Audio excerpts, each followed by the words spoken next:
Hi random internet person, I'm that crazy guy that wants to work for nothing. My YouTube channel, I'm trying to build it based on me doing Photoshop, in particular tutorials, that help people move their knowledge along. And with 25 years experience in the graphics industry, I've discovered ways of doing things faster and easier because I'm fundamentally a lazy person. So I'm doing a bit of a deep dive on this one, and this is a project I've done it before and I wanted to revisit and do it for a tutorial. So everybody knows this guy. This is Hide the Pain Harold, and everybody knows this scene, the classic scene from Blade Runner, the original Blade Runner, the proper Blade Runner, the one that, oh well, there's nothing wrong with the other ones to be honest, but this one's the classic. So what we're going to do is we've got Rutger Hauer here as Roy Batty, and we've got Harold. And what I want to do is I want to blend Harold's face onto Roy. Like I said, I've done this before, but I wanted to do it again. It was a lot of fun, and there's some good techniques in this for all levels of Photoshop users, and definitely a bit of fun. So what I want to do to start is just make the photo generally look alike. So what we've got here is Rutger's picture is a lot softer, so we're going to go blur, and I always 99.9% of the time use Gaussian blur, not Gaussian, Gaussian blur, named after a guy whose name was Gauss. Anyway, Gaussian blur is a very good all-round blurring tool and very controllable. So what I want to do here is just tweak this along until I think Harold looks about as sharp as Rutger. We can come back and tweak this later if necessary, of course, but something like that, just a very small amount of blur will be good. Now I'm looking at the skin tone. Rutger's got a lovely suntan, and Harold, or Otto is his real name, Otto Harold is looking a bit pale, and I think he's Hungarian. So he's got that European sort of pallid look about him, but we can change that very easily. And what I'll do is I'll add an adjustment layer, probably two of them. So I want a hue and saturation adjustment layer, and I want a levels adjustment layer. Now the reason I'm doing it this way is when you add an adjustment layer, I'm assuming people watching have got at least a basic understanding Photoshop. So these adjustments, when they're floating like this above the base layer, they are non-destructive adjustments. So you can adjust as much as you want and you're not changing the image. You can just turn the layer off and it's gone, or you can tweak the adjustment layer and make it do what you want it to do. As I got it at the moment, these two adjustment layers will affect all the layers below them. I don't need this one anymore, that was an experiment. So there's my two adjustment layers, there's Harold, and I only want to affect Harold. I don't want to adjust Rutger anymore because he's already done. So what I'll do is floating the cursor just on the line between the adjustment layer and the image, and I hold Alt on my PC and this little icon comes up. Click that and do the same thing here. Now what that means is that the adjustments here are restrained to only that layer, the Harold layer. So whatever adjustments I do, I'm not going to change Rutger at all. There's various ways of doing this, but that's a very simple way to do it. So what I'll do with the levels, I'll do that first, is I've got to get him stronger and darker. So if I just tweak this up until we're getting that sort of contrast. So I'm moving the mid-tone here. It doesn't matter that it's a different color, I'm coming to that.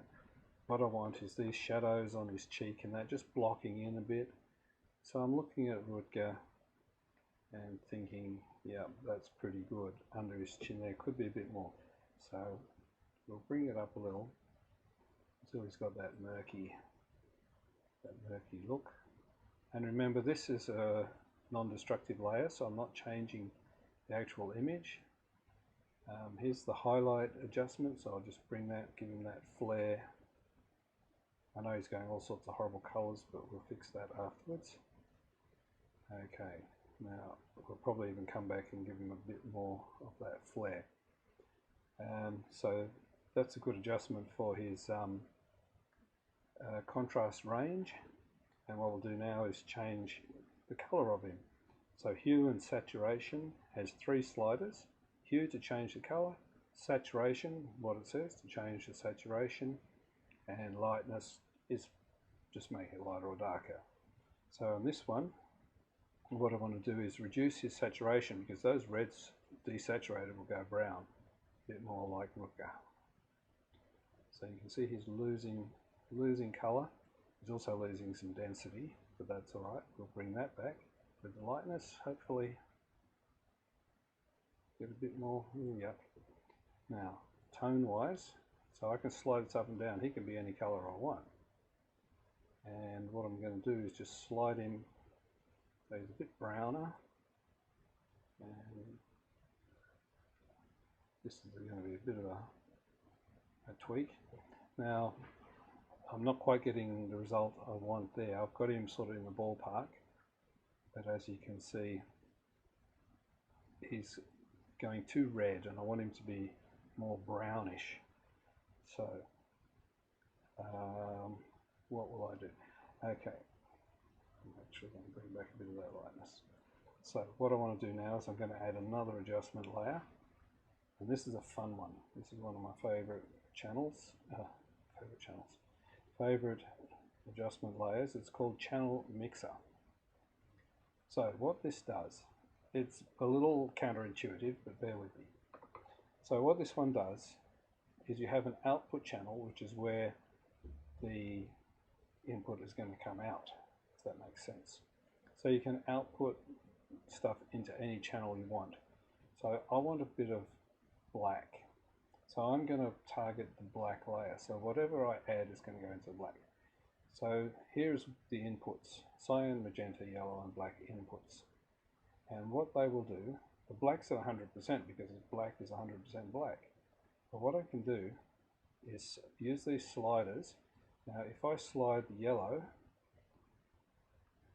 whoops, actually I just noticed I didn't click targeting there, so I hold Alt, click that. Okay, we don't want to change Rutger anymore.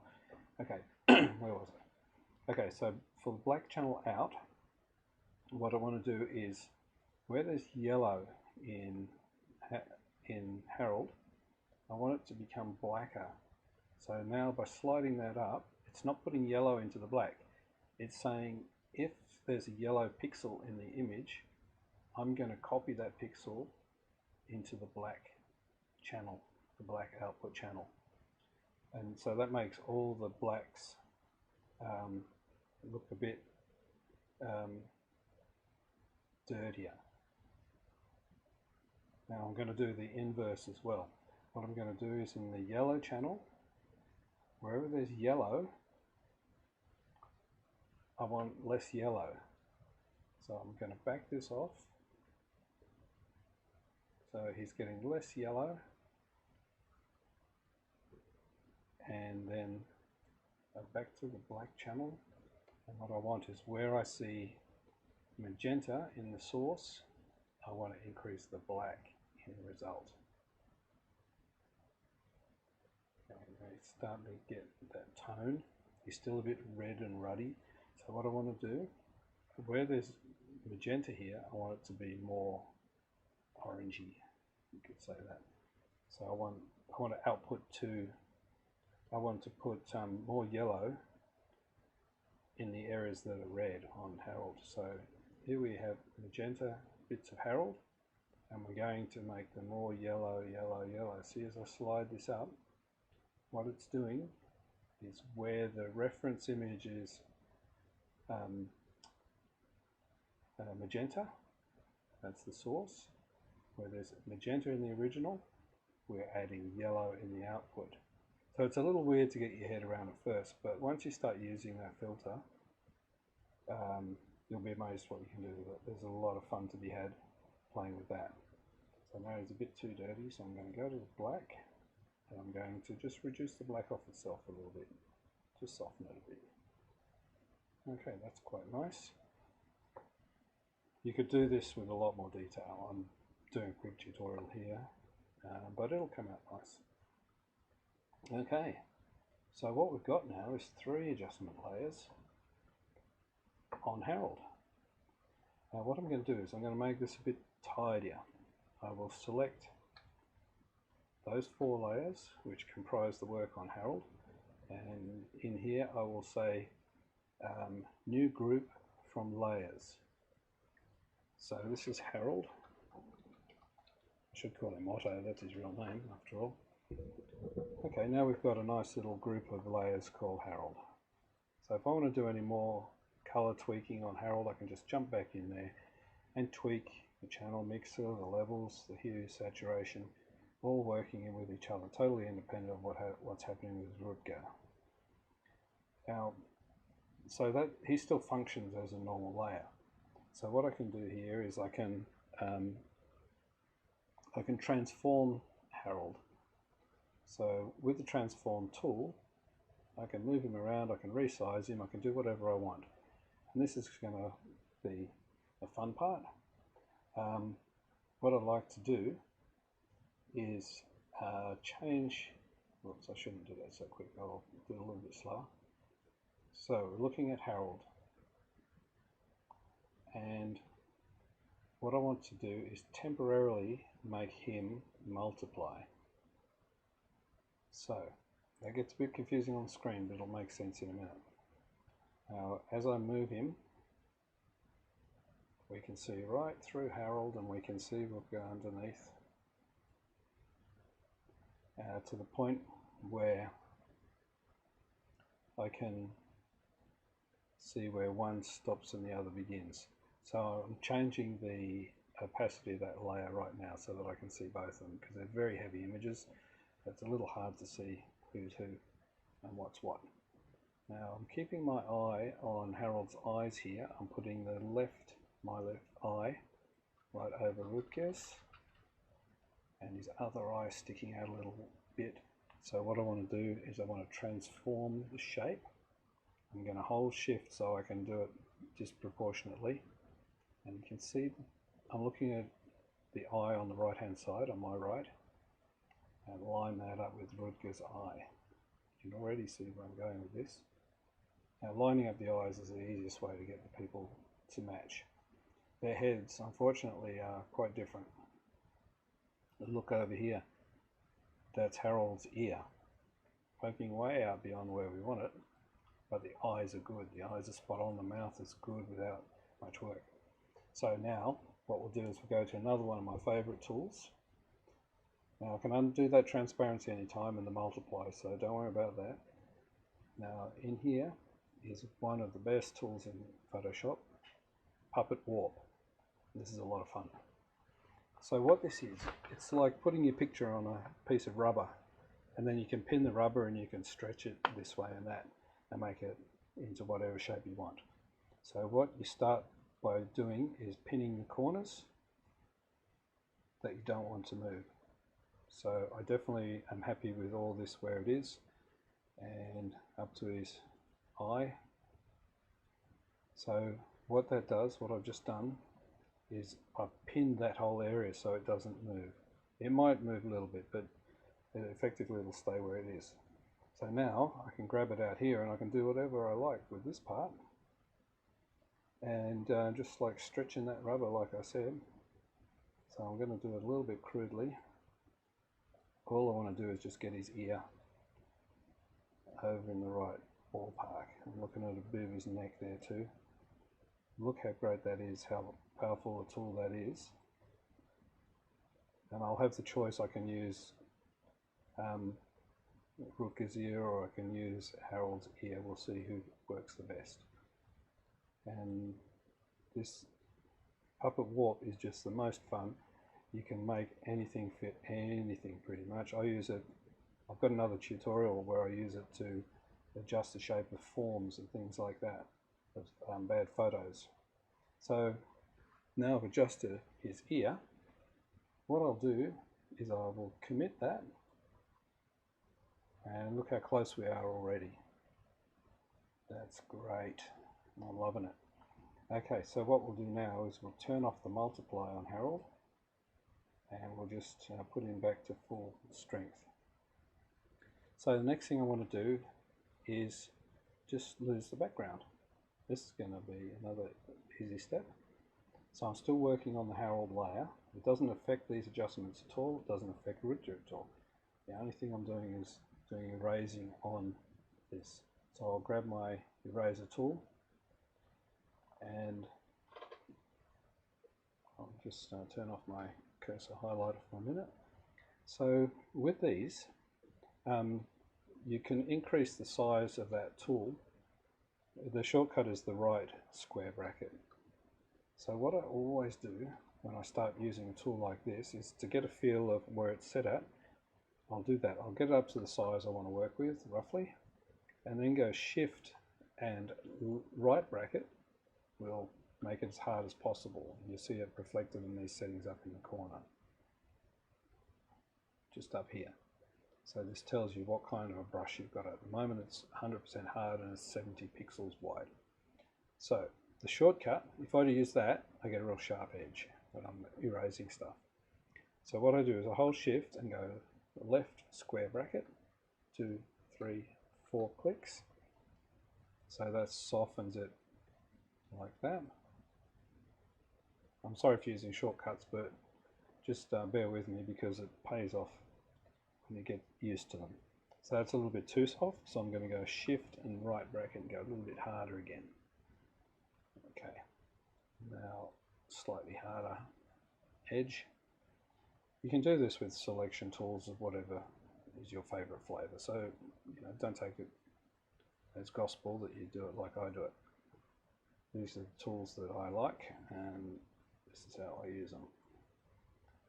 Okay, so we're getting rid of the bits of Harold's background. I'm not going to go too close to his face just yet. I want to do that a bit more delicately. So I'm just cleaning out that background, getting down to the ear. This is where we're going to see how we went with our puppet warp. Remember, this is only affecting Harold's layer, so anything you see poking out of the edge of that, that's bits of Rutger's layer. Hopefully we won't need to touch it. Now I'm liking it so far. There's a bit of a shine down here which is a little bit weird. So all I do is just softly just take a little more off Harold. This Rutger's neck underneath looks okay, so we'll use that. Now getting around his face here is going to take a little more finesse. So what I'm going to do, once again, I hold Shift and right bracket, harden the brush as hard as possible, and I'll come back with one click. So we've just got a bit of an edge on that, a bit of a soft feather about it. This hair is going to go away, so don't worry too much about that.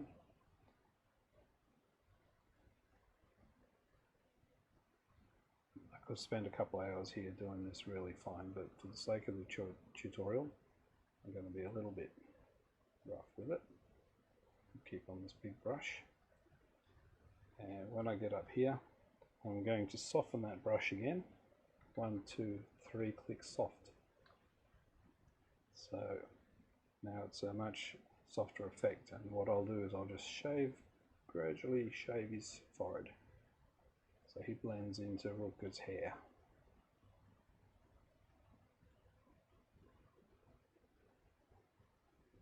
Even let a little bit of this. A little bit of artistic license comes into it.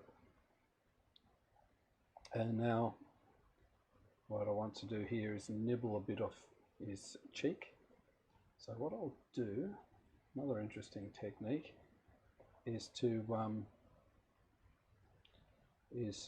do a selection that just creeps in on the edge of his face. So there's the selection tool. I'm going to hold shift, I'm going to add to that selection a bit. I don't really care what happens over that side. So the bit I'm interested in is just along here, along his cheek. What I want to do is use the feather just to nibble a bit off the edge. That's the way to get things to blend into a background. So what I'll do is in select, because where I went with the brush with the eraser was pretty good, it's left just that even black edge along the edge. So in modify, we will expand. So we guess how many pixels. I'm going to guess 5 pixels. So that's probably a bit too much. So I'm going to reduce it. I want it just short. I want just short. So I'll undo that and I'll go select, modify, feather,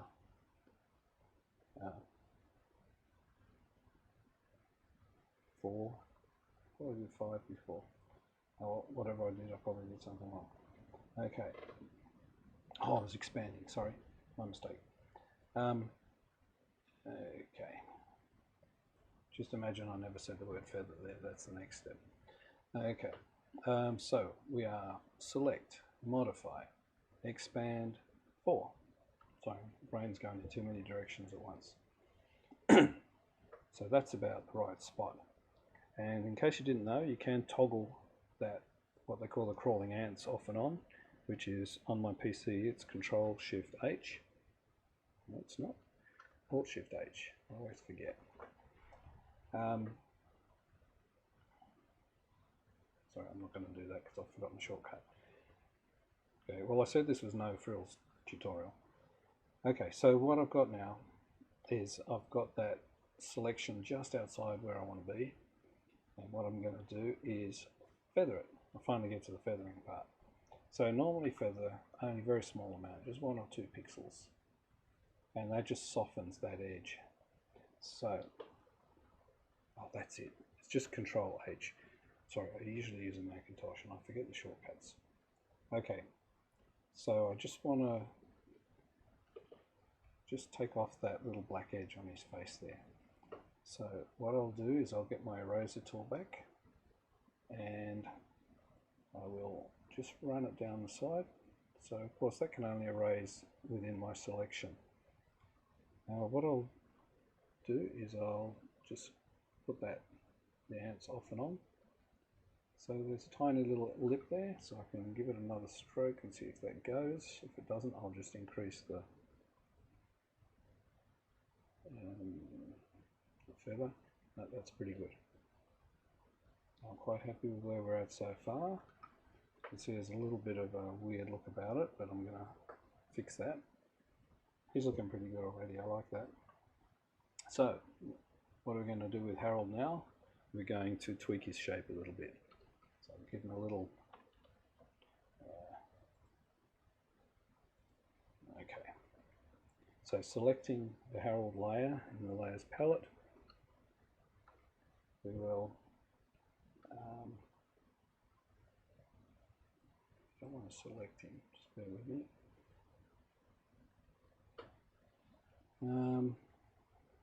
Trying to think what's the best way I want to do this. Okay, I might go back to... I'm bothered because the top of his head looks a funny shape. So I want to stretch him up and out. So what I might do is I'll just get a selection of him. Oh, I see what's going on. I've still got a selection active. Okay. Right. Now I'm where I want to be. Sorry, once again, no frills. So don't criticize me. So now I hold Control and I can just tweak the shape of that little bit out of proportion. I don't want to change his face too much or he won't look like Harold anymore. But he still looks perfectly like Harold and he's fitting much better into Rutger's hair. So that's nice. That's nice, I'm liking this. Okay, so he's got the blur. he's a little bit sharp now, so I think we'll do a little more blurring. And he's a little bit colourful. So once again, we'll go back to our hue saturation, and we can tweak these now without upsetting. I'll just make sure he's on normal. Yes, he is. So we can tweak this as much as we want. We can tweak it till the cows come home, and that'll be good fun. Okay, so just minor little tweaks to improve it. It's definitely too sharp. Now I can do a blur adjustment, but if I change my mind, I've got to come back and do all that selecting again. So what I do as a safety backup is duplicate the layer I want to work on. So he's all duplicated just as a backup in case I mess it up. So all the other things I did are still there. We've still got all the adjustment layers all there. We've got to reattach them. Okay, so we're back where we were, but with our backup. I'm using Harold copy now, but the Harold is right there as a backup. So what are we going to do? We're going to blur him a little bit. So we're back to our faithful Gaussian blur, and we'll just give it a little soften. I've noticed with this, the preview sometimes shows a little more blur than what's really there, and also it doesn't include the adjustment layers, so you don't quite get the whole effect. We can turn the preview off and on. I'm going to do it like that, just a little more blur, and you'll notice there's a bit of noise on the original image as well, so I want to add a bit of noise in. Another thing we'll do on the copy of its face. So what we'll do is we'll go add noise. Oh look, lots of noise.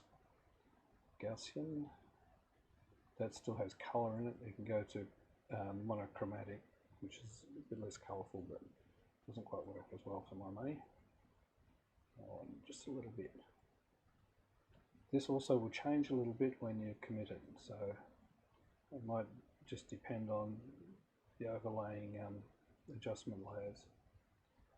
So just a tiny bit of noise. I'm just trying to get it where it's just visible. Okay, I'm liking that. A little bit of noise sort of matching with the other fella. I've forgotten his name, the other character. So I'm liking this. He looks pretty good. So it's hard to see it with fresh eyes when you've been working on an image like this. So quite often what I do is just zoom it. If you zoom it in and out, you sort of see it a little bit fresher. And I kind of like how that's going.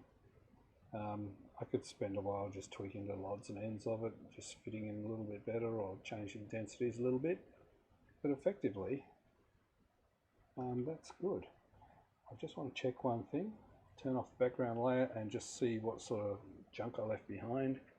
So I'm going E, shortcut for the eraser, and I'll just erase the little dags.